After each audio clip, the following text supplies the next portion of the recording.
Hello everyone, welcome to EduTap. So we know that RBI Grade B notification has been released. So let us also see the recruitment cycle with respect to RBI Grade B. As a part of the recruitment cycle, some dates are already confirmed as a part of the notification, and rest of the dates we have written based on the past year trends. I hope it is clear. So first of all, we already know that the notification was released in the newspaper on 8th of September, and just after 2 days, that is on 10th of September, it was published on the website also. Then as per the notification, the phase 1 exam is going to be conducted on 18th of October.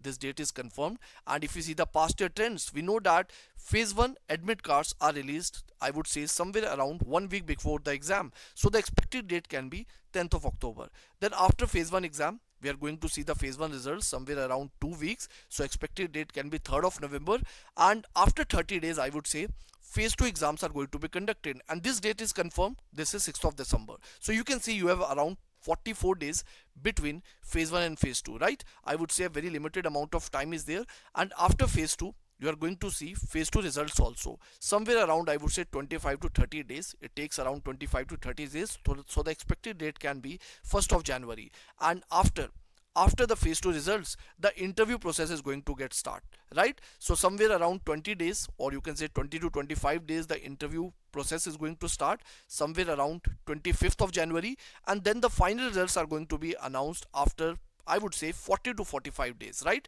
So the final day results and the cutoffs are going to be announced around 15th of March. And then I would say after that you are going to join RBI Grade B post. You will join the RBI organization, and it is going to take, I would say, somewhere 2 to 3 months, because they are going to collect your documents, right? All such sort of things happen before you can join formally. So this is, I would say, is the recruitment cycle, and I hope it is clear to all of you. So thank you so much, and all the best for your exam.